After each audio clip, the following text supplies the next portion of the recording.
I absolutely think this should be something Lego should have done a while ago. Hey guys, this is JP's Lego Reviews. Today, I want to review the Boba Fett's Throne Room set. Now, this set comes with 732 pieces.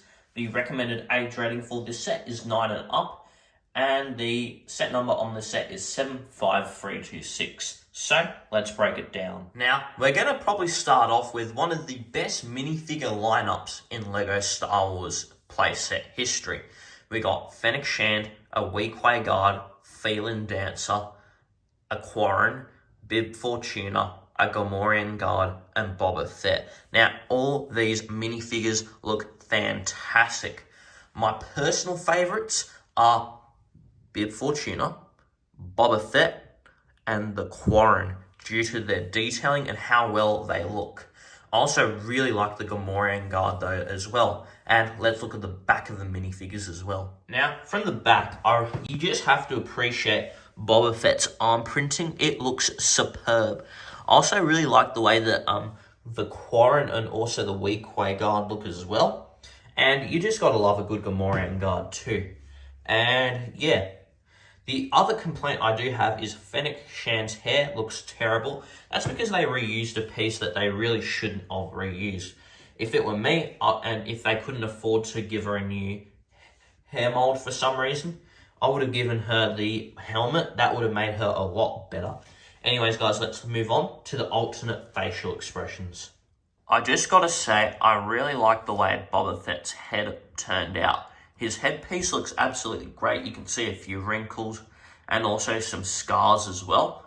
And I also like Bib Fortuna's facial expression as well. Fennec Shand looks okay, and the Phelan Dancer looks okay as well. But these are really good minifigures, by the way. Some of the best that I've seen in quite a while from Lego Star Wars. And yeah, let's move on to the set itself. Let's start from the back side of the palace. Now, as you can see more of the exterior and things you probably weren't really meant to see. There's a snake here as well. And also, you got the eye thing, well, the eye, mechanical eye that pops out to anyone who's at the door so that the people, or Boba Fett, Jabba, whoever's running the palace can see who it is to either let them in or to get rid of them, basically. But you can actually see this side wasn't really meant to be seen because you got a bunch of weird looking pieces here, but Lego have done a good enough job where it doesn't actually look that obnoxious. And yeah, now let's move on to the front side of a palace. Now, as you can see, there's vastly more detail in this part of the build. Let's first look at this side component, where there's just a little bit of a seating area, and I'll quickly just get a minifigure to show you that it's a sitting area. I know she's probably not the one that usually would sit here, but yeah, you can have a drink and sit at the table. Now, when it comes to the palace part, or just the throne itself, there's a really fun feature in this, throne bit. Now, let's place Bib Fortuna here to see what I mean. Now, there's one stud here to hold him. Yep. And then, well, if you do it with enough luck, he'll actually fall in front, but it's not a fail-safe solution. Yeah, here you go. He fell on the side, he then fell on the floor. That's all fun stuff. And you also get to see other details like a kitchen behind there, actually. I'll show you that a bit later. And then you got this side. You got the entrance of a palace. And actually, when the Gamorrean Guard was walking to the palace, what you can actually see with this knob is, yeah, you can tip him over.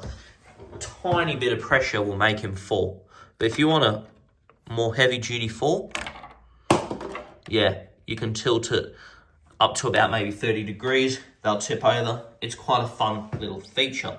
Also, with this bit here, this is where you actually control the eye camera. You push this in, and what it does on the other side is it shows the camera part of, the build.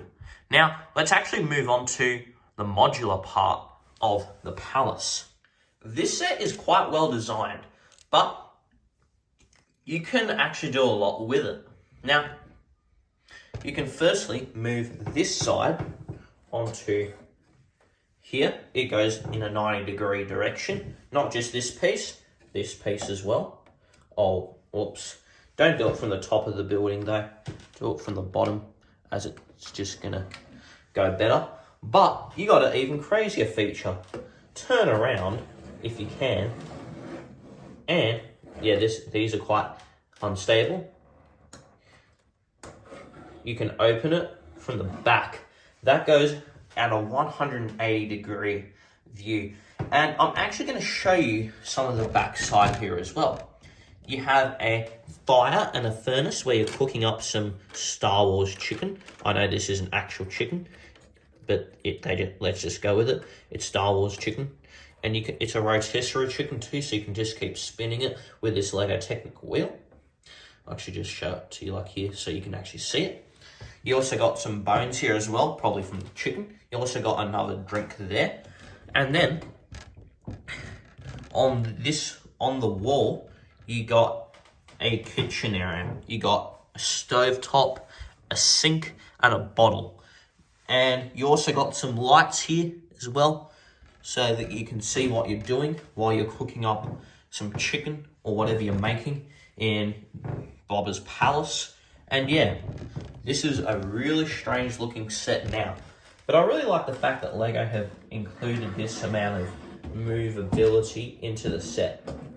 But, oh whoops, I think I just accidentally revealed it. This set's very weak when you move it like this, so I wouldn't really do it if I were you. But what you also can do is to reveal the secrets in the palace. You can slide this out and you get to see two blasters. I'll actually move in a bit closer for you.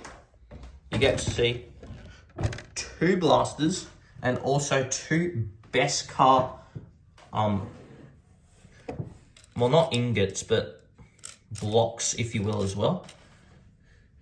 Let me just show you the Beskar quickly.